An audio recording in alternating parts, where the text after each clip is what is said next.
Recording in progress.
Levy, we'll move forward.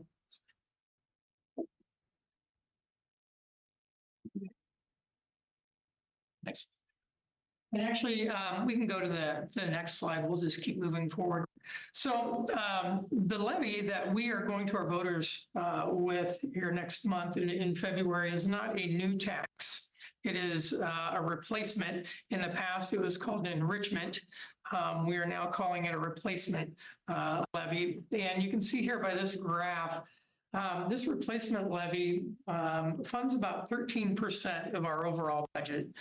So a big chunk of what we do is funded by levy dollars that are approved by our voters each and every year. And that piece of the pie has gotten bigger and bigger over time. Go ahead and move forward. Here are some of the ways that we use those approved dollars from our voters. You'll notice in each of these categories, everything from learning, special education, athletics activities, the arts, technology, operations. You're noticing staffing in a lot of those, but the one I want to draw your attention to is on the upper right-hand corner, mental and physical health and safety. I don't think it's any secret that, especially since the pandemic, we have seen a tremendous increase and rise in mental health supports and the way that we are trying to support our students and our staff for that matter. But we have many, many students who are coming each and every day hurting in some way or another. And we are now allocating resources to provide staff there for those students, and not just staff, but also resources that they can access 24 hours a day so that they know where they can go if and when they're feeling down, they're feeling depressed, they have anxiety, whatever it may be. We're spending a lot more time and effort in that particular area. Good, move to the next slide, please. So if you look at each dollar when it comes to a levy, how might that be spent? You can see here's an example of how each dollar would be spent. 50 cents on the dollar would be for teaching and learning. 25 cents would be for support services, then operations and athletics activities. So that's a rough estimate of how each dollar is broken down when we go to our voters. Next slide, please. So here's a graph of where we currently are and where we're headed. So currently we're on the tail end of a bond, which you are all probably very familiar with and saw many of the facility upgrades and safety upgrades that we have made within our district and continue to make. And as that bond sunsets and the last levy sunsets during 2024, in 2025, we're asking our voters to once again approve a $2.50 per thousand of assessed value levy. And so as we do the replacement levy, we're also going to be seeing a decrease in that bond. Currently, we are collecting, this past year, we collected around $2.02 per thousand of assessed value, even though our voters approved $2.50. That obviously is determined by our legislature and what we can collect. This next year, 2024, we're slated to collect about $2.14. So even though the voters approved $2.50, our legislature determined that we can actually here collect $2.14 of that $2.50. So even though we're asking voters for $2.50 per $1,000 of assessed value, we anticipate that will be significantly lower than that in 2025 when this levy would take place. Next slide, please. This is an important piece. This is on our website. Oftentimes there is misinformation or a lot of questions that people have about a replacement levy. What does it do? What's it for? What's the purpose? Why do we need it? So this is a page that we've got on our website to allow anyone that might have a question to go there and see their question. And there's a drop-down menu for each one with some information to share. We also ask anyone if there is a question that you have and you let us know and it's not up here, that we would be more than happy to get that information up here for you. So we're not asking people to be experts on the levy that we're going out to our voters to ask to approve, but we are asking them to know where they can get the information and be informed. A little bit about our current levy that we're in right now, just starting year 4 of collection. We're going to be collecting roughly $12,750,000 from our voters in 2024. And then for 2025, we would be asking for about $15.5 million. But again, that will be determined by our legislature and what we can actually collect from them. We are basing that on an assessed value increase of 4%. So a very conservative assessed value increase here. Most districts in the area are going up around 8%. One of the promises our board made was that we would not increase. And so they are standing by that and have asked us to go out with a levy that does not do that to our voters. And so with that, I'd love to maybe answer any questions. I don't want to take a lot of your time. I know you've got a full agenda and you were kind enough to fit us in on this agenda. I appreciate that. Out of curiosity, you said $2.50, but you can only collect $2.14. So where does the other 36 cents go? It doesn't get collected. It just doesn't get collected at all. Yep. Okay. But it still goes on the ballot as a $2.50. Correct. So what we're doing is every district, they'll go out and ask for the maximum amount, $2.50 per assessed value. And then if the legislature gives us the authority to collect the full amount, then we would. Got it. But if we don't get that authority with a levy lift, and then, you know, we're at the mercy of the legislature, even though it would be great to be able to collect that. Thank you. Anybody else? All right. Thank you. Thanks for having me again. I appreciate you making the time for it. This is Jason, our IT director. Hello, everyone. For a moment here, and I'll get my little slideshow here going. I don't have one of those. No. No? Kathy, can you promote me in? Oh, you're in. Chris, have a good night. Thanks, you too.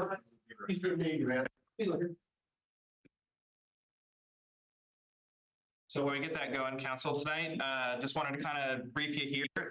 We are, as a city, internally decided to push up our schedule for our Office 365 deployment. Oh, there we go. Let me get this here.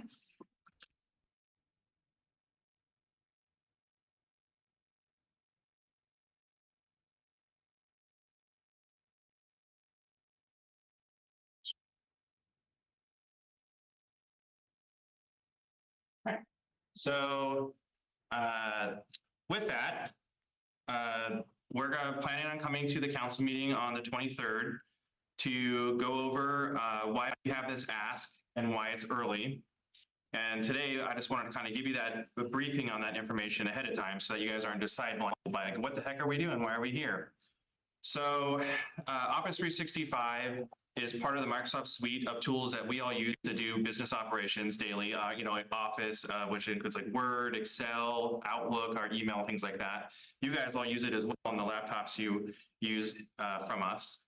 And I just kind of wanted to go over why we're doing that change and what it means for the city. So one of the reasons we have to do this is Microsoft is no longer going to be supporting buying individual professional licenses, which is what we've done historically here. It's one of the cheaper options we've been able to do, where we will buy a software and own it outright as a city, and then push that as long as possible on that same software with security updates and things like that being provided by Microsoft.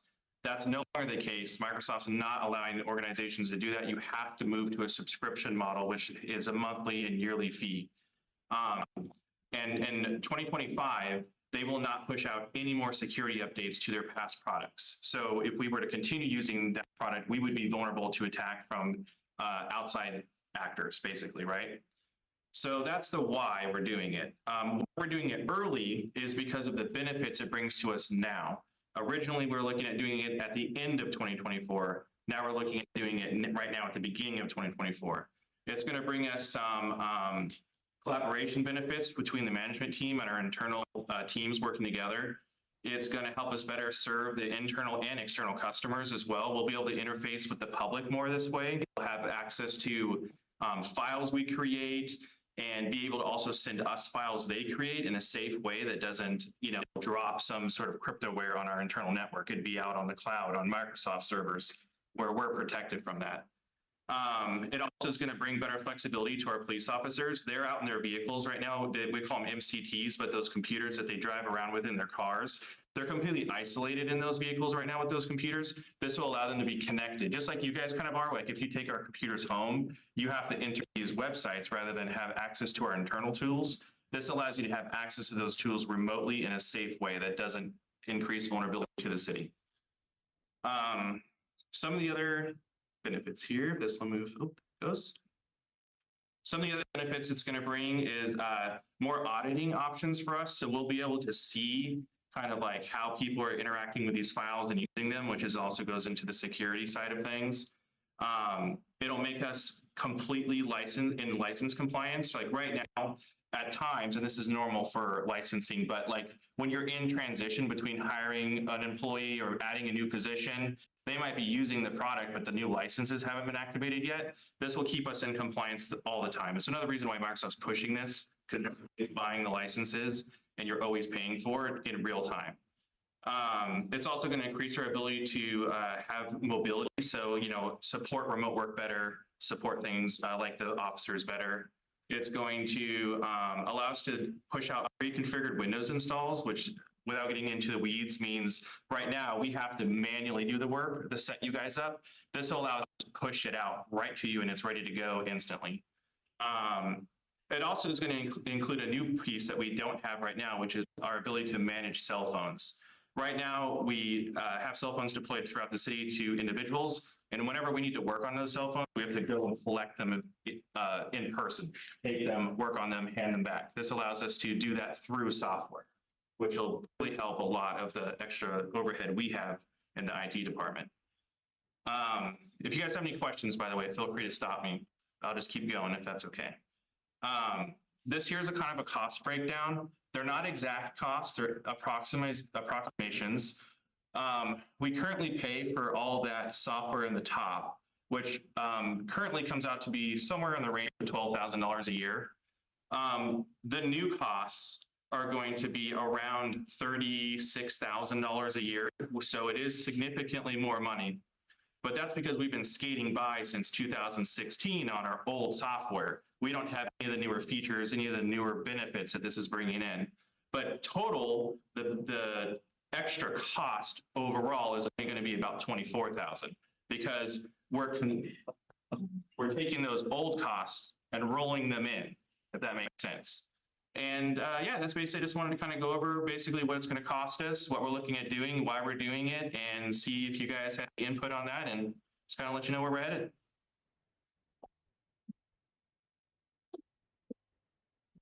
So subscription base is the only option from here on out.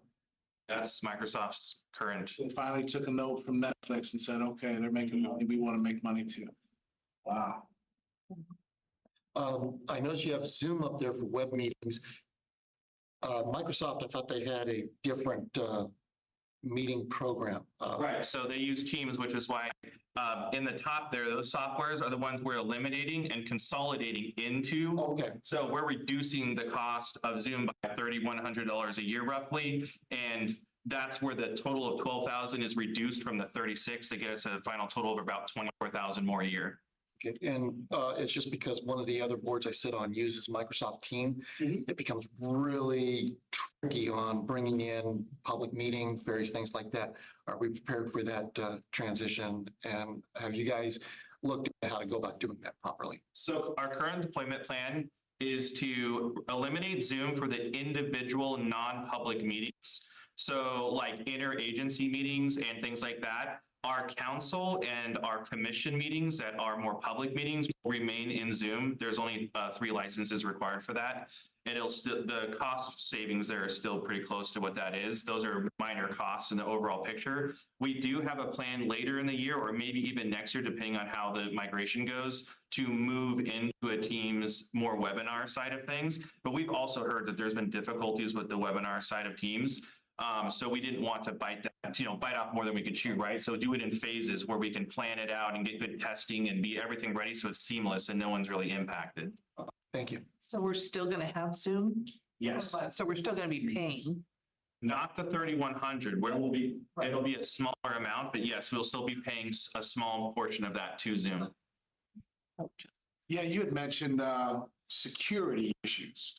So this is a big deal about security more than, I mean, do you want to elaborate on, you said you used a term like we're skating by. So you've been trying to just keep us safe. So, Crappy program. sorry, I didn't mean to cut you off. So the way software works is you have your software you buy, and then you have patches, security patches that are released on a rolling schedule with Microsoft, right? They call it Patch Tuesday. But they only do that for so long. And then they say, all right, we no longer support that. Kind of like no one here is on Windows XP anymore or Windows 7. Those are all things that are beyond that window of patching. Our Office 2016 that we have currently been running on, which is, that's 12-ish years old now. Starting in 2025, Jan 1, the patches are completely done. They won't do any more. So if there's a new vulnerability that comes out and you could send us a file that hits over our computer, we wouldn't get a patch for that. When you say vulnerabilities, do you mean like attacks or outside agencies? Yes, yes, yeah, exactly. Thanks, Joe. So that's the part that's changing is if, for example, if Microsoft was like, you know what, we changed our mind, guys, we'll keep patching the security indefinitely. We wouldn't have a direct need from the security side, but there's also all the benefits that come with Office 365, and they are significant to us as an internal team. The collaboration benefits alone are worth a lot of that cost. It allows us to simultaneously together work on projects as a team. It allows us to have team sites for teams to work on. So if you have the planning department, right now, they have to work outside of the system. So they have personal meetings where they all have to leave their offices, come down, talk, which is also good and will continue. But if they wanted to work on that document together, they'd have to say write on down or have one person controlling the computer. Where in this, everyone could be on the computer working together on a single document, and that's happening in real time together. So maybe someone changes a word here and adds a picture down here. That's all happening together collaboratively. So security, basically, I'm trying to find the reason why this is such a thing that is necessary. It sounds like security is high up there on the priority. Definitely. 100%, we could not continue with 2016 post 2025. It would not, it's not even really an option. We would be vulnerable to attack. So previously we're paying 12,000, you're looking at paying 24,000 for all of this benefit, and that covers the entire 36. 36,000. Well, 36, but minus the 12 is 24,000. That's the new spend. Additional 24 more, yeah. Yeah, 1,000 more Correct. on top of the 12 to get you to 36. So it's $24,000 more. And It's that 24,000 more. covers the entire, all of the actions that we have as a city, everything. That will cover- As far as our costs, that's the bottom line, $24,101. More than what we currently pay. So 36,098. 36,098 would be the budget ask, correct? And this would be annual. That's annually, yep. It's what we're paying now, basically. I mean, that's an easy way. Sure. All right, sorry, Brian. And now the question reference to the licensing, how the license is going to change. You said it becomes almost automatic. So if we all of a sudden as a city increase by, let's say 25%, we get increase for personnel working within the city by 25%. Is that going to increase our costs, or is that the cost includes the new people being brought on? If we increase staffing size by 25%, you could say that our cost would increase by 25% of that number there. Okay, so then that's not a cost of setting up to a plateau of 150 people. It's now that's for what we have right now. Correct. Okay, so every time a new person gets hired and they now need the licenses, we'll have to increase our costs. Only if it's a new position that didn't previously exist. The staffing total needs to increase. So if we. No, that's what I mean. To replace them, same cost, no extra No, benefit. that's what I meant is that if we all of a sudden bring in a third IT person, 2 more police officers, various things like that, those costs increase. Do you know what the cost increase is per position to bring in that new license? Off the top of my head, I won't be perfect. For the average user, it's $39 a month. Okay. Wow. Are there any other software options? Cause there's not anything I know much, ain't nothing about. Not that would, Microsoft and Microsoft Word and their suite. What else? there are, but it's not really a reasonable option. So for example, like with Windows, right? The operating system we all have. There's 3 options in the whole world, basically. There's Windows, there's Mac OS, and there's Linux. You can argue that there's Android, but it's not supported in a way that you could really use in the workplace. With that in mind, you do have Google has some components that would be a competitor, but it's not the same whole package. You can't, it's like switching between an Apple and an Android phone, right? In that case, you have comparables on both devices. But even if you were to take a whole staff and be like, here's your Apple, and none of them had used one before, that's a significant cost that's you have to calculate for, right? So if we were to go look at maybe switching to a Google product. Let's say Apple just because it's easier. Yes, if we were all, so how many here would use Apple phones versus Samsung? Yeah. All right, so This is right on. if all you're saying, if Just besides that, talk about the applications for our emails, for everything that we just normally use on a day-to-day basis. So what we use from this is we use it for Outlook, we use it for word processing, we use it for Excel, PowerPoints, like what we're seeing here. So if we wanted to show a PowerPoint to you, I'd be in a completely different software with a completely different design and layout, and it would be a significant training overhead to reteach how everyone here uses PowerPoint. Like that's a huge, Not including the equipment cost or anything like that. not including equipment cost. For the Microsoft 365, it's a whole package. In other words, it's not just Word, PowerPoint, Excel, but you also have Access, the various other things that are included with their thing, or is it just limited to Word, Excel, and PowerPoint? It's way bigger than that. It's everything. It's SharePoint, it's Exchange, it's our Windows operating system on our individual computers. We pay for that now. In the current setup, when we buy a computer, we get a license. But that is also changing. They're making it so that eventually enterprises will pay a monthly fee just for the operating system.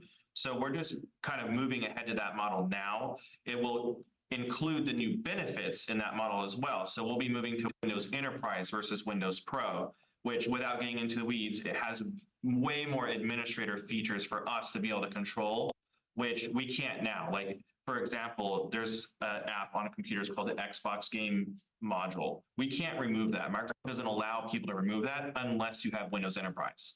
So that's just a random example. What I was trying to get to is that we're going to have a lot more programs available or applications, I want to refer to them, that now the people are going to be actually able to use to maximize. We're not just getting this big package and we're only using a small portion of the pie. That it's things that are going to be utilized a lot more. Correct. And a lot of that revolves around collaboration, like I was speaking about in the beginning of this discussion. A lot of collaboration tools that allow all of our interagencies to work together. How often, just by curiosity, does a place like City Hall get attacked, attack, or how often?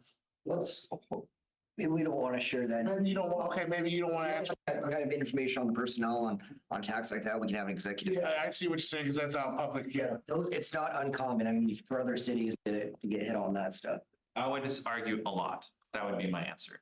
I guess. Spam email. We have to worry about this in the 90s, no? Attacks range too, from very common to severe, but Yeah, this is not just us, it's every enterprise, all cities, every big company, not Amazon, Microsoft is saying, if you're this enterprise where you have to get this, you can't saying you gotta buy the whole thing.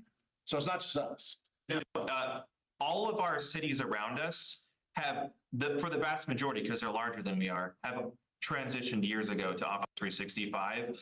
As you guys know us on a more personal level, we try to be as conservative financially as we can. So we've been doing extra manual labor to keep us on Office 2016 for as long as possible. We've hit the end of that possibility where we can no longer do that. We have to graduate into this larger project or product with a higher price tag. Basically, we've just outgrown it. And Microsoft has said, yeah, you can't do this anymore.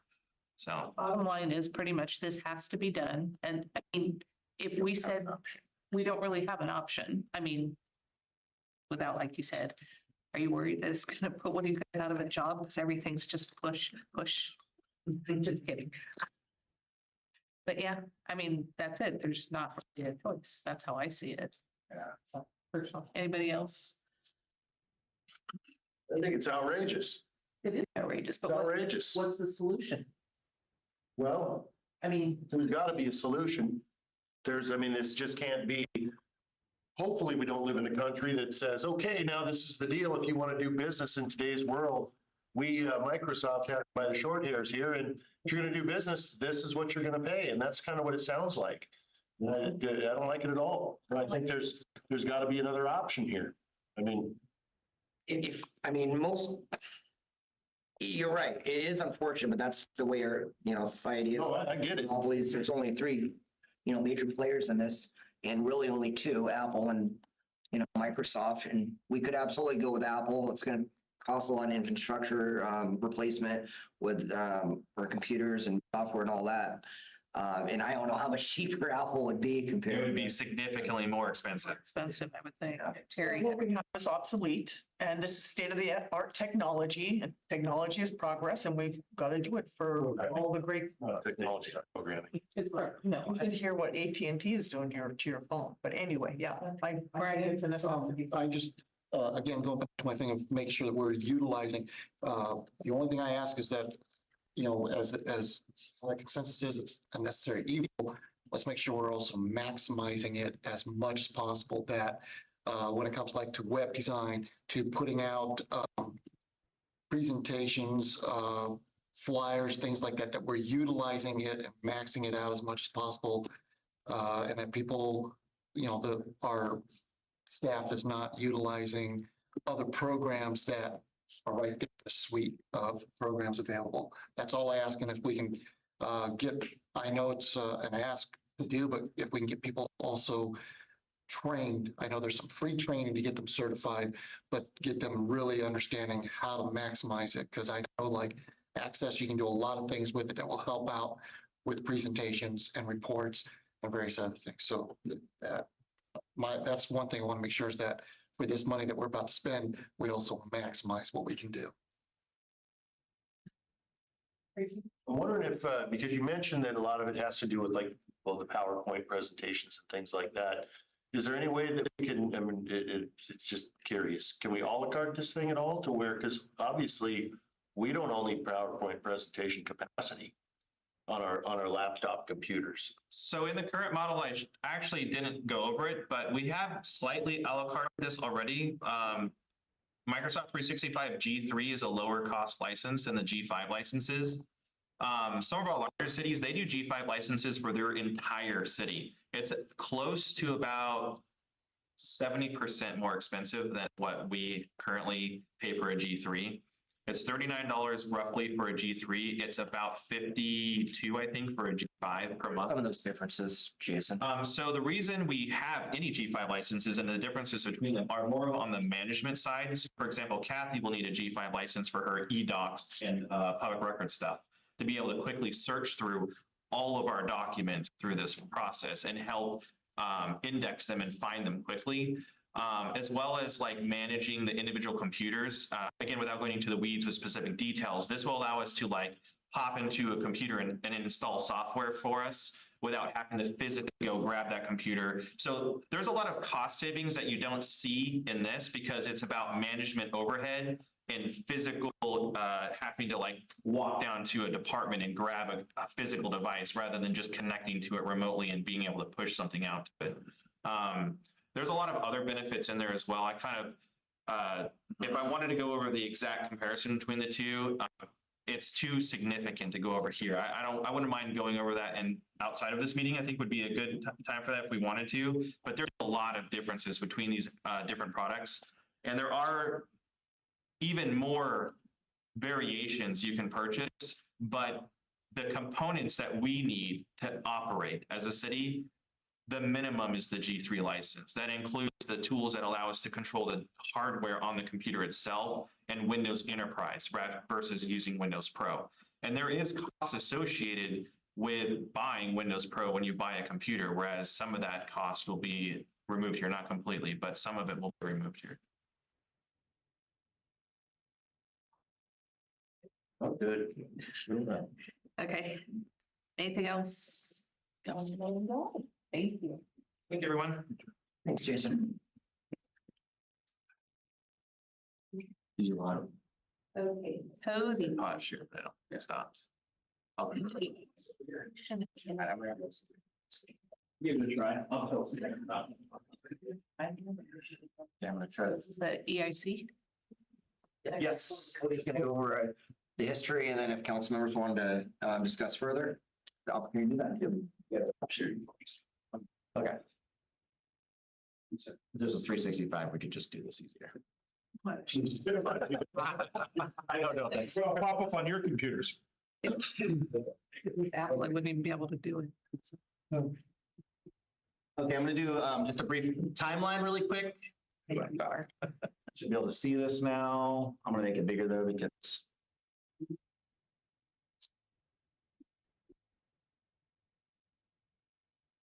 Hey. And see if you can kind of see that, but I'll walk you through it. So this is the timeline of the EIC. I know a couple of council members have requested this be put on the docket. So I'm gonna give you a timeline, just a brief history, answer a couple of questions, and it'll be, you guys can do what you want with that information. So if you look on here, you have seen this before, council members. I did update the very end of it, but this is, I presented this to you in March of last year. This is almost the exact same timeline. So the EIC start was October 2020. This is when council approved the funding for it and the grant we received for $134,640. It was October 13th of 2020 that council approved that. So if you were on council at that time, you were one of the people that approved that agreement. There was a grant, correct? Approved the grant and the company selected at the same time. Yeah, so it was a grant with the company on board. BCRA is the company that did it. Planning. Was that For planning? Yeah, for design, planning, community outreach. So the grant included town halls, community outreach, public meet, a bunch of different things to come up with a conceptual design. October 2020 to August 2021, stakeholders came in for initial conversation. This was the library, museum, Yelm Community Schools, and SPSCC.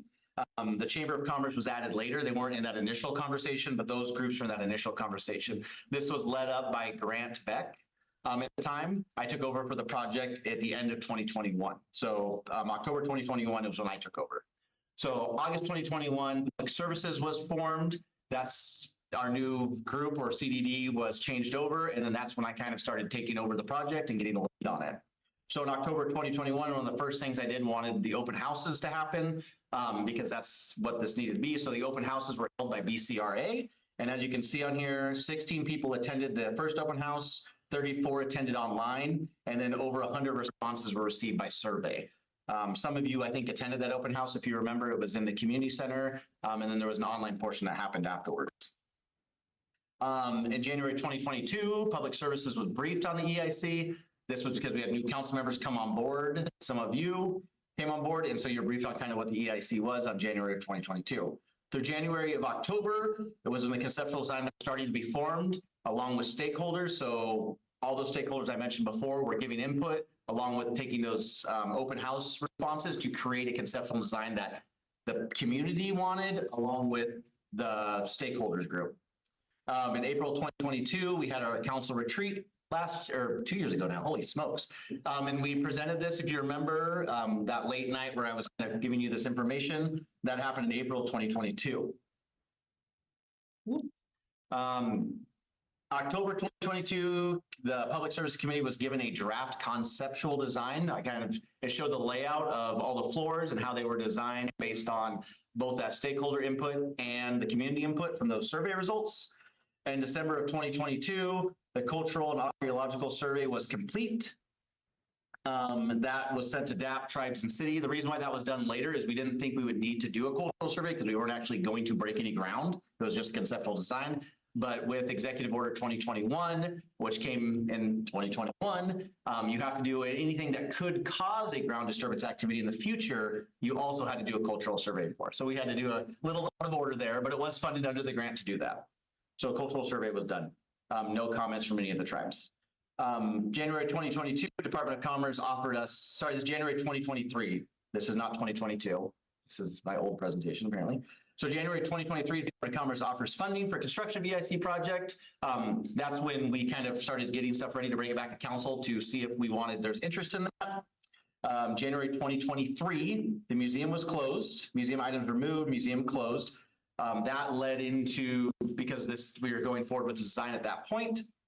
March 2023, full design was finished, and Public Service Committee was presented with that. If you guys remember, I believe it was Councilmember Hess, Councilmember Crossman, and Councilmember Kaminsky were presented with that. I did resend out that design to everyone, and I have it here too if you need me to open it, but it's on my computer as well. March 2023, we present the full design to the library, YCS, SPSAC, and the museum to see if they've met it with a draft design, but they hadn't seen the full design. They were presented with it. Different reactions. Most of them were excited, but that's what it was. And then in April 2022, the project was stopped at the direction of council and mayor. And that's where we are at with April 2023 project was stopped. That is the EIC in a quick nutshell timeline of where it came and what it went through. Any questions about the timeline? I know I changed the dates. I don't know why it's the old program still, but. It's Office 26. Yeah, if you had 365, I'm gonna press the button. I must have opened the wrong doc, but. Can we just get clarification on the project stopped? It wasn't an official vote or anything. It was just a comment that was made during a session. As well as my direction. Okay, right. But I'm just saying from the council, there was no vote to stop it. It was just a comment was made of, we're not interested anymore. And then it was stopped. Not necessarily the last part you're saying about the single comment, but everything else, yes. Okay. No problem. I'm gonna stop sharing this. I'm gonna just quickly pull up the actual concept to make sure you guys have.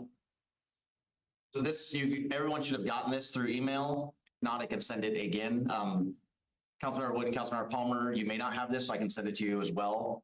But this is the 60-page conceptual design that was created from BCRA that you should all have. And then I'll be happy to answer questions or let you guys discuss here on.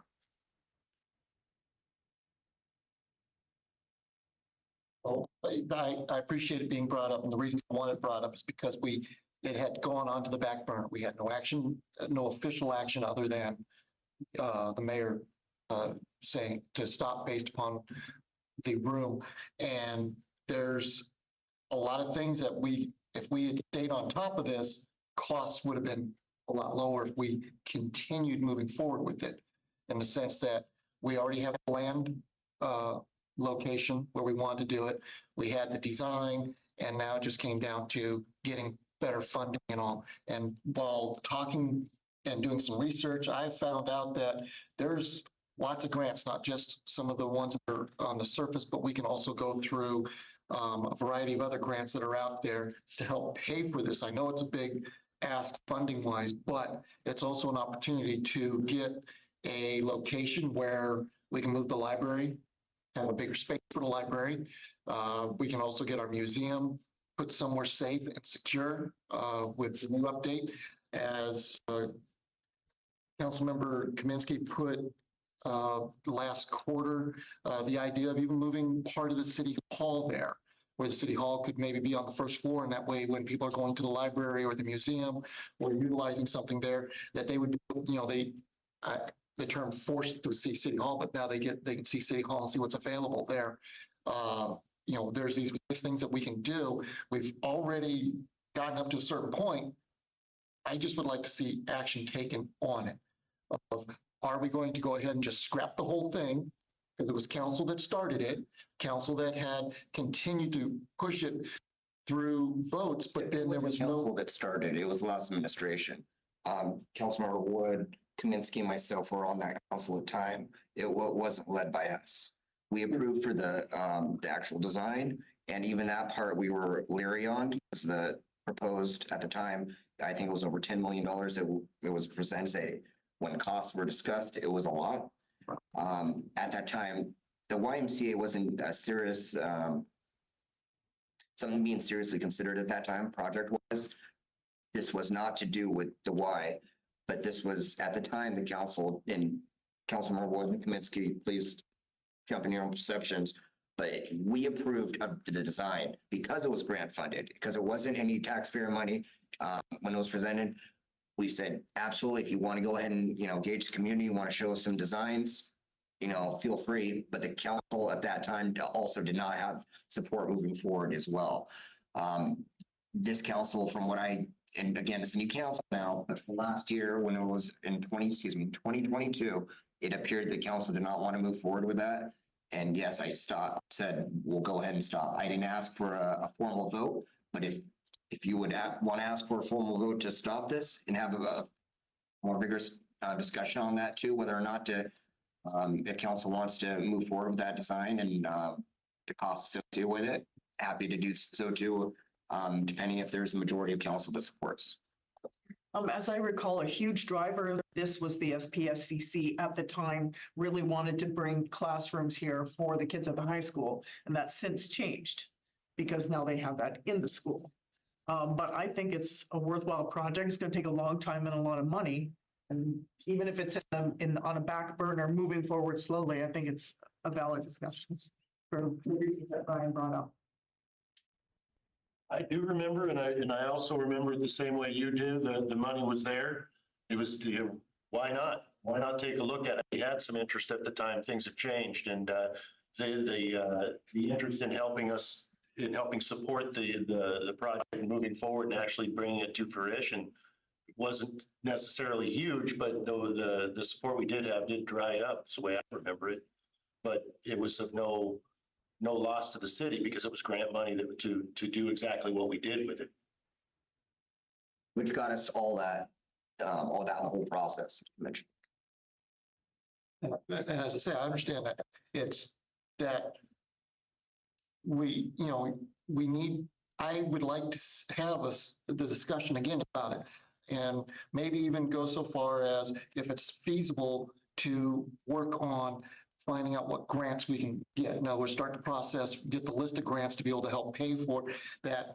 If it's a $10 million project and we're able to all of a sudden get 3/4 of that paid for through grants, various grants to get this facility that will help the community in a sense of being able to bring in that the museum, the library, small classrooms where local clubs, local organizations can rent out from us, various things like that. And yes, the SPSCC, the reason why it also pulled, not necessarily pulled out, but kind of isn't as strong is because they got the remote capability, but there are still students that line up at the bus stop to go to SPSCC for in classroom for some of those classes. And that could help a great deal by offering a spot here that SPSCC can come out and provide, classroom that is actual classroom in residence instruction.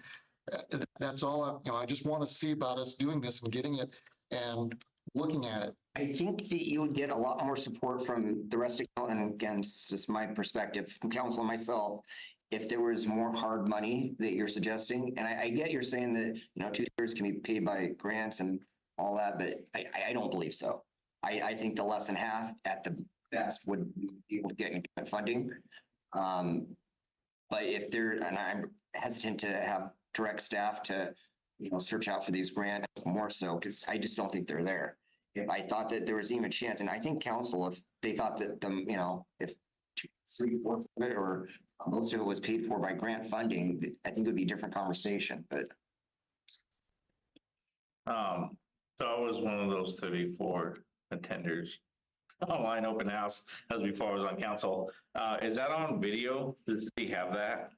I don't think we have that one on video. We have this, probably the study session that was presented at, but not the actual. Just because I remember on that one, I asked Landon a bunch of financial questions and there wasn't, either he didn't have the answers to, or it just wasn't financially feasible by the way he was answering my questions of asking how it was going to be paid for, what is the rent's going to be, how much is SPC putting into it, all these different venues. And that's why I was like, well, you guys, you want to push this forward, but there's probably going to pay for it. None of those questions, he couldn't answer those questions, or there wasn't enough funds to make it feasible. So that's, I don't remember. I mean, that was 3 years ago. So that's why I asked if it was on video, so it can be nice to review that if we were going to go down that route again, but. If we had Office 365, we'd have. Man, we might, yeah. If we can get grants and bonds and funding for the YMCA that we don't own, why can't we get something like this and have it a city-owned building that houses all these amazing things for the public? Ownership's still a discussion to be had. Now, when are we gonna In 2 get the weeks. final answers on that? Well, yeah, everything was delayed a little bit, so we'll have that 2 weeks, and we'll have as council another action or study session after that. Okay. I think we're talking about, as council member has alluded to, 3/4 of it could be paid for by grants. Well, that still leaves $250 million, or excuse me, $2.5 million that we have to come up with. A lot. I think it's once again, we're talking about building a facility so South Puget Sound can come out and teach classes that they're making the revenue off of this. That's their classes that they're teaching here. We, the citizens of the entire county, are paying for a free bus service. Anybody can get on a bus and ride anywhere in the county for free. So I think that as a community, as citizens, we're doing our part. We are definitely, we haven't stymied anybody or told anybody no. It's just a matter of if you need to get over there, we'll pay for your ride. It already exists. Well, it's just not SPSCC that would utilize it. You could have the development of a makerspace at some point where people who are interested in, the computer club that comes in and is able to sit down and actually provide an opportunity to work on developing software ideas or whatever it might be, working with each other. There's the other classes that can be taught. There could be the opportunity of gardening from, maybe somebody coming in and helping the city teaching gardening because now there's that educational space. There's a lot of others that can be utilized that we could get not the full, cost out of saying renting the space, but helping pay for that. And part of utilizing, the revenue generated from the taxpayers is we're giving a spot that helps provide community as well, that it brings in a community thing that could also bring in, more use. The library alone, with all that it can provide, can help out a great deal when it gets its bigger space, having a better space for the computer center that they offer free to the public and various other things. I mean, it's just, there's a lot that can be done to it, even if you take SPSCC out of it. And I appreciate all these ideas. However, I'm struggling to see where the connection is that that's the government's responsibility. These are all fantastic ideas, but I don't think it's everybody's responsibility to pay for all of this stuff. It falls to me under the same categories of school loan forgiveness. To me, that makes no sense either. These folks took out this loan with the expectation that they were going to be required to pay it back, like every citizen in the country is required to do of debts that we accrue. I think this is just kind of falling along that category of, well, we should provide this for the community because it helps to create a community. No, the community helps create the community, not us spending the community's money on things to help out certain folks, because there's a big chunk of that, say the majority of the folks that are paying for that aren't going to get the value out of it that is clearly there for a lot of the community, but I'd not say not for the majority. I feel, my personal opinion is, I do like the idea of the library and the museum together somewhere. I also kind of like Terry's idea of, and I'm not talking EIC and I'm not, or whatever it is, or why, I'm just saying of you talk about a new government building in the future, a new city hall. Because I do think they're all kind of educational. And it might help, I'm looking way down, people. Synergistic. Yeah, the school takes a field trip to the museum and they also get to see City Hall and how it works and hopefully get kids interested in government at an early age. But I don't know what, I've already said, I don't really like the idea of the museum at the Y. I just don't. That's just my personal opinion. I just think it's not the right place for it. So I don't know what the answer is. I appreciate what you're saying. I appreciate what you're all saying. Anyway, that's just my opinion. We work on funding over time, like we're not talking about putting this up next year. Right, but I don't know if it needs to be the EIC per se. I don't know. I understand what Brian's saying. I also understand Tracy's saying. Yeah, you definitely need funding. Weren't we talking about getting a grant writer? How do we do this, you guys? Help us bring this Office 360. Yeah. Just anyway, that's just, I wanted to get in my 2 cents. If council really wanted to move on this and said, let's do it, we'll move forward with it. There is, we could do loans and we are eligible for, and Stephanie's probably going to kick me, but we are eligible for certain, amounts of loans. It might cover it, but we still have to pay the interest on that. And it can be a heavy, it's going to be a lot. We're coming off of, what is it, 400,000 or so with, About 435,000 comes out 2 year, 2025. I think it expires our current bond on the public safety building. And then we still have the other one on the library center.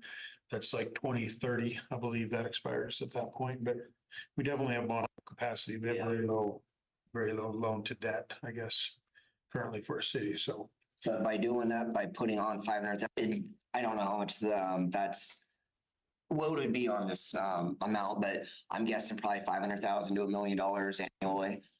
So one of the pieces too is we currently own the library. We own the building that is at. And so obviously that has a value, to the city. If we were to move the library, that has a value. What that is, who knows? Terry might know better than I do what it's worth. But anyway, it obviously has a value of over $1 million too that, we obviously wouldn't be, we could use to apply to wherever the library goes. We have the ability to apply that And on that topic, if you don't mind, I spoke with Cody a little bit over the holidays. I was up, spent some time up at the Capitol Mall, and I'm sure anybody of you that's been up there sees that the Timberland Regional Library has a library there. So I think that in what, from my 10,000 foot list, overhearing, I guess, of the conversations that have taken place at the library, I guess it sounds like they're not real big hurry to want to move somewhere. So I did have a meeting with them last or 2 weeks ago. I was going to share a little bit more in my own report, but I can do so now. Part of that discussion was, yes, because I brought up the Hawks Prairie location. I said, is this how much you need? Just, and that one I think was about 1,600 square feet. It's similar. It's in a strip mall, about 1,600 square feet or so, somewhere around there. And they say they use that more for, they have another one in Lacey, a bigger one, a lot bigger. But they use that location as more in other locations like that, satellite libraries kind of with releases. If there's like the Harry Potter books when they're coming out, they would put the newest ones in there and they would be able to get them there. They'd also do, they want to do more, like breakout room type things where they have a room where I know Councilmember House was talking about like for makerspace, they want to have like pop-ups for that makerspace or help with a individual's little pods, if you will, to interview. So you can have a little closeted space where you go in and close it and you can do a Zoom meeting. Because the internet connectivity, rather than some of the folks out, outside the city limits, they're coming in, they may not have that internet capability. So we see a lot of users that, but those are the kind of things that they want. They want more amenities. The more space they can have, the better. I've been discussing with them about the why and what that kind of transition will look like. And, they're saying shooting for the moon, 10,000 square feet. That's a lot of library. Yeah, it's a huge library. And a lot of the extra square feet are attributed to those rooms. So that's kind of the wish list if they would have, but it doesn't necessarily have to have that. I think for our conversations, it's probably going to look between 4,000 and 5,000 square feet as part of at least the YMCA model. What do they have now? I think it's 2,200. It's larger than that because but it's not all you. Interesting. If anyone wants to tour, we can make that happen. But they have like an upstairs little staff rooms. And so it's bigger than just on the actual library floor. You got like a loft or something in there? Yeah. And it's supposed to be their break room. It's supposed to be for other like storage places, but it's hard to get up there. Like it's not ADA compliant if someone really pushed for it. And a lot of the space is unusable because you'll see bars just jetting through. Well, if the bar's like a few feet from the window, you can't use, a raise a couple feet around it. So it's funky the way it's set up. And so they would like to go to a new place. They're happy with, our timeline, especially if it's for the Y. If it's for EIC, they had those conversations. They were happy to hear about that. But basically, the city is in charge of is responsible for our contract for their actual building where they're located. The library doesn't have much say in that regard. They do all the operational, costs for running that library. That's kind of part of the deal. And obviously having a library in the city or community is a huge benefit. Is there any sunset on the contract with them? I'm not sure. Yeah, There is. 2030 something. I believe it's in the 2030. Yeah, to provide the location. There is that. Is there any such thing as like special funding? Say we really did urgently need a new city hall. Is there special funding ever for that? For Like burns down or buildings? No, for new, not as much. not really. No, I mean, we'd probably go through a bond.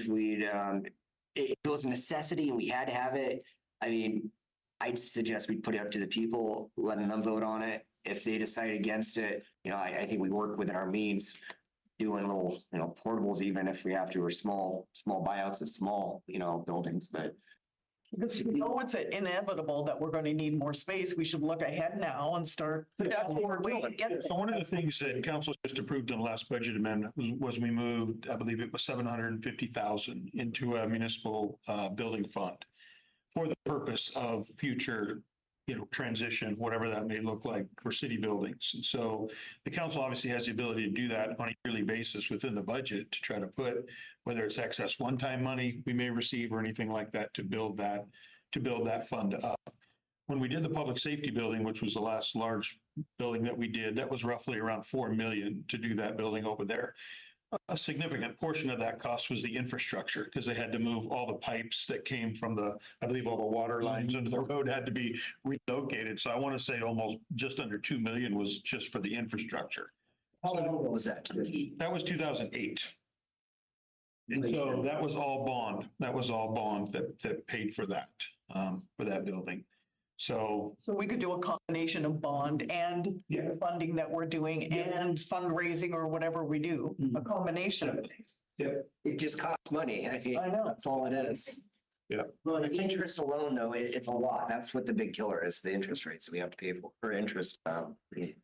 Interest right now is just, as you I know. know it's supposed to be going down, they said. But, I think that, Wait till after the election. you don't mind me saying, I think that we need to have a discussion about our surface streets. I mean, I think we're talking about a lot of really nice new infrastructure and building and things, but I mean, unless that road is within the last 3 or 4 years old, our roads are in rough shape. I mean, getting to this building right here, you are going to a rough road, no matter where you go, whether you're on that side, this side, over there, over here. We just had the roads surveyed, didn't we? Or No, it was a high rating, though. I understand. It's just, I just don't see and of course, I haven't been involved in all the meetings that have been taking place, but it just seems like we're talking a lot about building a lot of stuff, and we are building a lot of stuff, but the roads don't seem to be getting any more attention. And I'm not saying we're not talking about it. That's not what I'm saying. I'm saying actual shovel to ground activity is just. I'd say we've increased that, but that's probably another argument. Yeah, I want to finish up with Councilmember Hess's. We've drifted way away from the EIC. Just so because what I brought up the other day, the meetings a few back to make sure we have a clear path going forward. Are you clear with what would you? Well, I think. Put a nail in the coffin here. Is this done one way or the other? For me, it's, I see where everybody's at. Big thing is the money thing. So, I mean, I guess it's myself and whoever else might be interested in seeing something like this, whether it's called the EIC or whatever, that the library museum and such can get put into, is reaching out and trying on our own to see, getting some people who can help out with the grants to say, okay, here's this grant, here's this grant, here's this grant, because as the mayor said, he doesn't feel comfortable asking staff to go out and do that. So it's going to be myself and whoever else would like to work with me on doing this and try to get, a timeline within my head of let's re-look at it again and make it and see if we can make it happen or not. And I understand what you say that, we, in reference to the roads, being in public service, I've been hearing about all the road upgrades that have been going on and sidewalk improvements and things like that. So those are just on schedule and what's happening. But I think, as I said, for me, I've heard from everybody, we got the timeline, and I guess it's up to me to try to figure out through myself and working with whoever else might be interested on trying to see what the grants and how we can get this thing funded if we want to make it happen.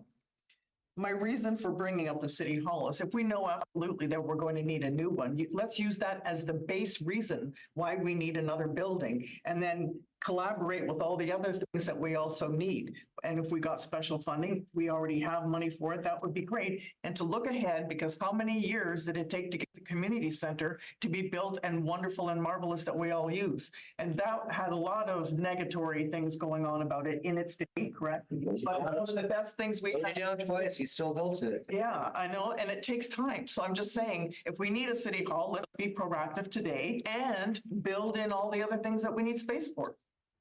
That's all I'm saying. I think that's absolutely, yeah, we could have that discussion too. I think it's another topic, another discussion, but yeah, that's why we're, we offered to council in the last budget, and I think in the next budget, we'll ask for more money to save, but I think that's the right move to do, to save the money, plan for it years and years out. Obviously, that we are going to need a new city hall eventually.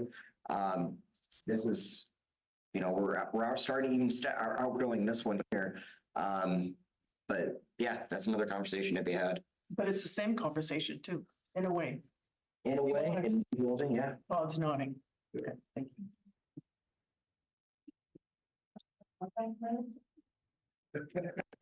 Good. I want them to, it's the flooding, but it's not the city.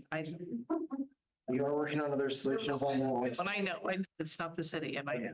I'm wondering if we can get a census on how the council feels about this whole situation, so we can get some direction on which way. Yeah, if there's maybe 3 council members that want to say that they really want us to move forward with this, we'll go ahead and, if I'm seeing some nods, is there any nods that, I'm seeing 2? Or the EIC or the roads. The EIC. Yeah, for the EIC. I just want to make sure I'm clear on that. All right, yeah, Councilmember Hess, No, as I said, I see that it's gonna be work on my part, and I'm willing, the passion I have to see, and and that's not bad. That's not a bad thing to be passionate about it and be the champion for this. I hope you are able to find grant funding, and if there is, I'd love to, move forward with it if there is, if it's fully funded and all that. Pool on the top floor. There you go. Maybe. Everybody gets on the street. All right, is that fair, council, then? Am I reading all right then on that? Okay. Anything else on that? Next, Southeast Reservoir, Cody. Yes, so bids went out. I'm gonna show you the bid tabulation in just a second, but I don't want you to look at that and not look over here and pay attention to what I'm saying. So I'm not gonna show it up yet. We bid on the Southeast Reservoir. If you remember, council budgeted and then amended the budget based on the price for a Southeast Reservoir. Part of our water rights requirement requires us to improve fire flow and keep reserves in order to keep growing. We can't keep growing unless we build reserves. We're already in a spot where we need this reservoir, and by the time we're done building this, we're going to need to build another one. And how fast our growth is going, which isn't a bad thing because we're already ahead of that game. We're getting those things ready, but it's something we have to do in order to keep growing properly, or we'll have to stop. Not because we can't pump water, but because we can't store water. So that's the difference. So I'm going to show you the tabulation now.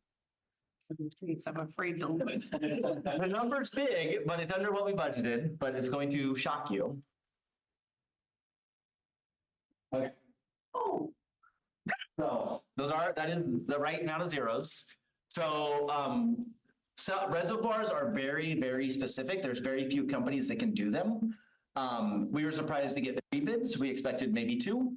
Sometimes you only get 1 bid, so 3 bids was nice. As you can see, the lowest qualified bidder, 6.3 million was their bid, and the other 2 were close in terms. There are only $1 million differences, which means that those are probably good bids. If you get vast varieties, 2-3 million swings, and that means it's not a good bid. We budgeted $6.5 million for this project. As you can see, we're at 6.3, which is under, which is good, because mostly this project is steel, and steel prices are crazy right now, as you know. So they have gone down a little bit. We did wait to bid this. We were going to bid this during the summer, but with the dog park and some other things that came in, we were scared to bid this that early, and it looks like it paid off because the numbers came down. We had estimated they might come in around 7 million. We had budgeted 6.5 and it came in at 6.3. So we were pleasantly surprised. This will be coming to council at the end of January. So your last meeting in January, this will come with a contract as long as negotiations are done with them for your approval. And the idea is this would take construction over this current year and a little into next to be operational in 2025. This is a huge water tank, a huge reservoir. It'll It's going to be amazing. It's going to be over by Walmart, that back area behind Walmart. It'll provide fire flow and pressure for all those businesses and housing developments that are coming up over there. So. Yeah, and so just to prep you is that now that the good news is we have this one designed, we'll have to build almost exact replicas somewhere up on top of the hill. So by West Well on the Natoma Boulevard, we'll need to build a reservoir somewhere up there. We don't know where. Probably we'll have to go, I would imagine 26, 27. We'll have to start construction or go to bid of that one. So we already have it in our capital facilities plan. And the money we're making, this is all, again, this is no loan money. This is no grant. This is out of our own coffers. This is where your water rates and our capital water money comes to. We've been saving up for this to build this. This will bring us down to a very low number in our capital program, but that's what it's supposed to do. And then we start building up for the next reservoir, and that'll immediately happen right away. But there's no loans taken, no grants. It's all our own money in water stuff. Yeah. And this was with lowering those rates in 2021. We were still able to build this even with the price increase. The original thought was when we thought about this in 2020, it was going to be about 3 to 4 million, sorry, 3 to 4. And then it's been going up because of COVID every year, and we still had the money. So just wanted to prep you for this before it comes to you. And because you brought up, was included with the lower water rate, with our expansion, when we are looking at water rates, because that's going to also be something that people are going to be concerned about, because we keep expanding, the more people we have buying into water, the water rates actually can be lowered at some point, or at least stay the same as we keep making these capital improvements. Is that correct? Yeah. So our goal, obviously inflation is crazy right now, right? Everything's gone up. And if you look at every city around us, every city has raised their water rates. We have not. And the plan is still to keep our water rates the same, and growth will hopefully offset that. Right now, the last water rate study was done in 2021 by me. Which good thing I'm good at math because it seems to be working. We will have to do another one probably in the coming years. And we may want another organization, a third party organization to do that, but it's looking like everything's holding up and we won't have to raise water rates. We didn't have to raise sewer rates for the plant. So we've been planning very well, and growth has been keeping us afloat. So as long as we keep growing, we should have no issue with water rates, and maybe slim chance there might be an opportunity to even adjust them further in the future in the positive. We're hoping so. I just wanted to make it clear that with this building of this, water rates aren't all of a sudden going to be increased. No. And with the planning of the next one, we're not looking at increasing water rates at the current level. With more people coming onto our system is helping. Correct. And the other thing is this is capital, right? So the water utility rates do pay for some capital. Mostly it's just operation. Capital is paid for with development. So system development charges when new construction comes in, those are being looked at right now. Those aren't rates, they're development charges. Those are being reviewed right now, the water system plan. Those could be adjusted. To give you an example, ours are just a little over 6,000. Olympia charges over 10,000 for a system development connection. So we are about 4,000 less than Olympia. Obviously, we're not Olympia. We don't want to charge that much, but there is some room for flexibility, I think, in there for developers to pay some of more costs into the water capital system if needed. Is that 6,000 for water or 6,000, 3,000 water, 3,000 sewer? 6,006. It's like 6,892. Don't quote me on that for water, and 6,700 for sewer. So it ends up being about 13,000 total for both. And that's one connection each. So every single dwelling unit would be one of those. Yelm's now one of the most affordable, or can I say that? We are. In terms of water and sewer, you will not find a lower one in Thurston County that I can find. And now part of that was thanks to the council with Councilmember Wood and Kaminsky myself that lowered those rates. But that was a direct result of the people asking for that, and with those crazy water bills back in the day. I'd say it was a lot more than us. I'd say it was that guy over there that crushed the numbers and figured it out. Kudos to our. At council's direction though. So I wouldn't have done it if council didn't ask me to do it. So. That was a good move on our part. Well, I just want to comment. I think that number's easier to look at with the explanation that the fact the funds were gained by the capital, right? Like that's when we hear that kind of, situation, it's a lot easier to stomach something and look at a price and go, oh, okay, well, the money's there. It's not a loan. We're not borrowing nothing. It's there just because of good work. So And this is also because it's their enterprise funds too. It's separate from our general funds. this is what they go to. This is what all these rates go to. Yeah. Absolutely. So that's just, it's easier to look at and accept something like that when we hear that type of news. Yeah, it's nice. Anything else on that? That was it, unless there's any more questions. It'll be coming to you at the end of January, your last meeting.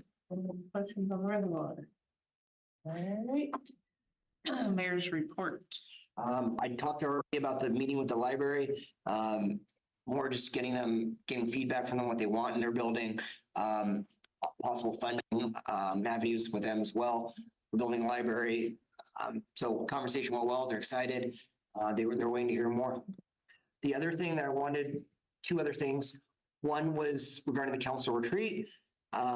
Meeting rooms and the lodging has already been taken care of. We've already reserved those. If you're not able to make it again, it's April 26th to Saturday, April 27th. For planning purposes for y'all, if it's helpful, we will be having city staff management team down there on that Thursday, the 25th, and they will be leaving on the 26th after presentation to the council. So if you're gonna try to, I would like you at both of them, but if stuff happens, whatever priorities or commitments, please make that 26th. I think that's gonna be the most important one, day-wise for us. But yeah, and that's in Clascanine.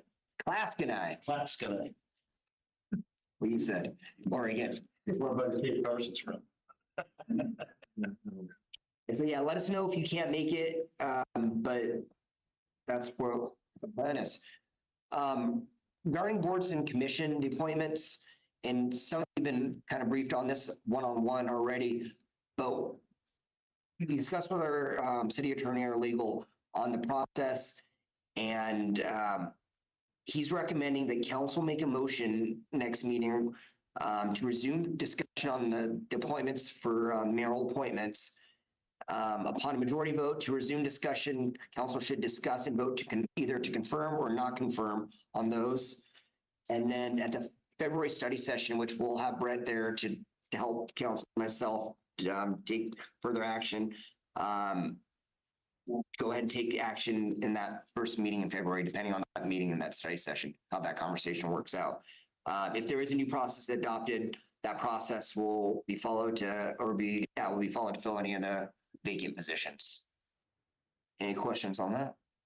Yes. If it's recommended that we have that, resuming that discussion, can we have that put onto the meeting? Either the first or second one as old business? Yes, I believe so, but Kathy. In order to bring that back, because the motion was to table it, when the motion tables something, in order to bring it back, you can't table something to a specific date. When you table it, it tables it, and there has to be a motion from the council and a vote to bring it back for discussion. So at a meeting, if someone wants to make a motion to bring it back, you can. If you want to postpone an item, you can make a motion to postpone it to a specific date. But when you table it, it requires a motion and a vote of the council to bring it back. Indefinite. We'll have some prepared for you. So My next question is then, how do you transfer something to old business? How does that old business section get filled? At the time when an agenda, if a council member wants to make a motion to bring it back at the agenda approval time, someone could make the motion to add that under old business. Okay, so this is That meeting, yes. Couldn't no action be taken to, and that would move to old business if they took no action on that item?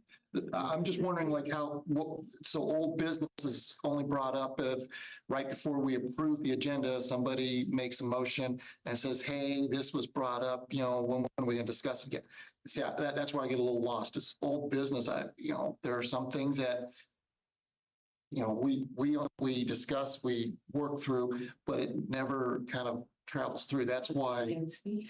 Well, not just the EIC, but other things like roads, road discussions, whatever it might be. There are things that we discuss that never, and it's not on our mind because we're looking at, what is going on. And I'm just wondering that old business, I guess I'm just confused by that. Why even have old business listed in the agenda unless it comes up and is brought up? Because nobody ever brings it up at the beginning of a meeting we're never going to have old business. So what is the purpose of old business? Normally, old business is something that's already come before you on an agenda, and then it's coming back to you again. Okay, so, So that's normally so it's similar to the discussion which was tabled. Why is that not being brought up and discussed? And we, the decision is made, we discuss the old business, or we go, nope, still keep it tabled. Because it was tabled, if council decided not to take any action on that, one way or the other, then that would have moved automatically to old business. So because somebody used the term of, hey, we're not ready to make any action on this, we want to table it, it all of a sudden threw it up into the cloud and it's now sitting floating in the ether. And so if we keep our mouths shut, it becomes old business. No, They could have made a motion to I move. think Tracy has his I hand. think based off of what you just said, if we had postponed it, it would come back as old business, but being we tabled it, sorry about that. It threw it up into the, hey, when we decide we want to talk about it again, there it is over on the table and we'll go get it and bring it back. And I think that's how, correct me if I'm wrong, but I believe that's how things end up on the old business list is postponed. Semantics is what it got us where we're at. Okay. No motion was made at all. And this died. It would pop back up. Yeah, no motion was made, then it dies for lack of a second. Or if it was motion Voted out. then it would. Okay, as I said, these are some important things that maybe we, as I say, it's that old business. I keep looking at it and I go, I know we've had discussions on things and we said we'd bring it up in a month or so ago and it never pops up. So now, if it's semantics, then we need to make sure that we're working on that a little bit better. Most of the things that are on agenda get moved one way or the other. It's very rare that something doesn't, one way or the other, either get approved or denied. So that's another reason why you don't see a lot of things. And as I say, it's just knowing the difference of throwing up into the ether until somebody says, I'd like to make a motion to discuss this to, hey, this is something that it's there and needs to be addressed at some point. What about a public hearing? A public hearing would You do. don't say if you opened a public hearing and then we have to leave it open for, if that public hearing's open until the next meeting or whenever, would that consist of old business on an agenda? I believe so. Oh, yes, actually, yeah. It Yeah, would it be would. continued to the next, if it was continued to the next meeting. Ad valorem, I think, or the tax ad valorem, I think is a good example of that. Yeah. Anything else, Joe? No, that's it for me. Initiatives, Terry. No initiatives, but I was just looking at Google. This building is 7,000 square feet. It'd be perfect for a library. Yeah. Make a big hole in the middle of it, make it a swimming pool. Make it a plan. No initiatives. Happy New Year, everybody. Brian, sorry. After hearing from the artist in reference to the mosaic that's going to be put around the thing about how the one rail company had excitement about it, and as was pointed out of, can we work on making a historical marker there of some sort? I'm thinking of wanting to try to find a way to go about doing that to get it so that,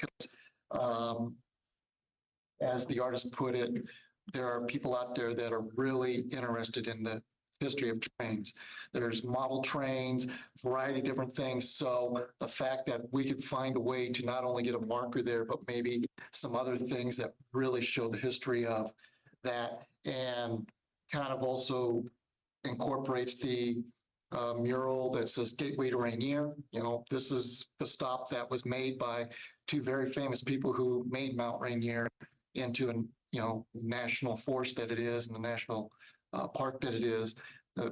We could be able to do something. So that's something that I'm going to try to do some more research on and try to hopefully get some involvement of other people to help out. Yes. So just an update on Mosaic. The artist that was doing the Mosaic is no longer going to do it. She said, I got an email saying today she doesn't have any time this year to do it. So the Arts Commission is no longer pursuing the Mosaic. I was notified today at about 3:00. So. Yep. So in a way, I'm still interested in doing that because who knows, maybe the rail company will help us out on that. That's That's it for right now. Tracy. doing it backwards, like it's my. So, all right. You know, I'll repeat it every chance I get. I think we need to have some in-depth discussions about roads and the service streets in our town. They're not the greatest. We just assume they are, as we all do. But compared to whose? The Yelm Canyon is not mine. That is pretty funny. It's a huge. That's not city street, just to be clear, No, it's not. just to be clear. Anything else? Trish? That's, like I said, I'd like to talk about streets with anybody, anytime anybody wants to. I would like to add to that the city has this great thing on the website. If there's an issue, you can click on it and report where it's at and they can fix it. Because I did that before with Powell. Good reminder. Yep. Like, oh, look, I can just click right on the map. It's right here. That goes directly to our public services team. They push it out and it gets filled pretty quickly, doesn't it? Either that same day or. 2 to 3 day turnaround on most of those. Well, that's just a deluge. We're getting good at filling those potholes. We've innovated since you've been here. See? And it's awesome. It's awesome. I just think that we ought to start working on starting over so we can give them new streets to fill the potholes in. Imagine if we had Office 365. I know. We can get that done. We have to talk about this thing. Stand. Done. Anything else? That's it. No, I got nothing.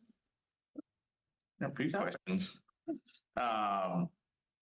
So this might be a question for Stephanie, but Cody might not answer me, Mr. Mayor.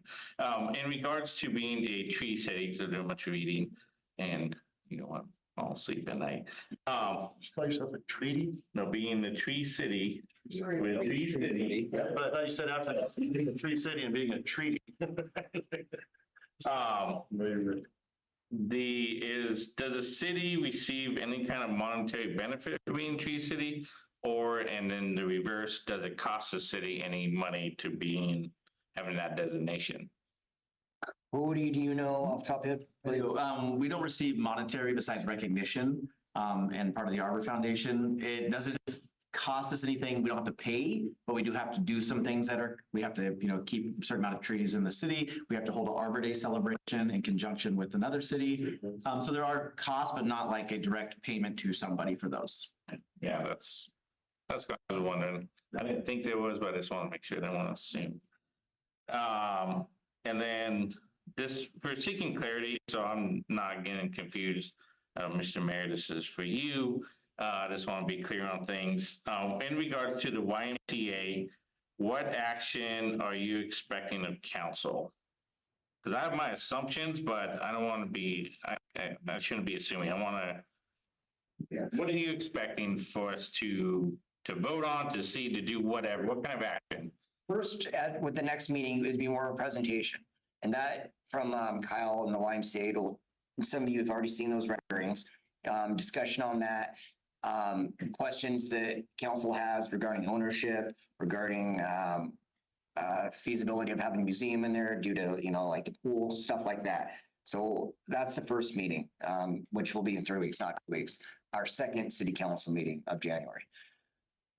Then hopefully after discussion and an actual more of a narrowing it down, I guess, to what we want in there as far as partnerships and stuff like that. From council's perspective, as long as you're comfortable with putting it out, I would propose putting a portion of that as a bond, a votable bond is what I would ask council to consider. Not necessarily the council would make that decision, but allow the citizens of Yelm to vote on it, whether or not they want a bond to build a portion of the YMCA, to fund a portion of it. Would council would vote to put a bond on the ballot? Correct. To take for YMCA? That would be the action item. Yep, eventually. That clarifies, yes. But if we don't make Appreciate a motion, it might end up on our business. Not with Office 365.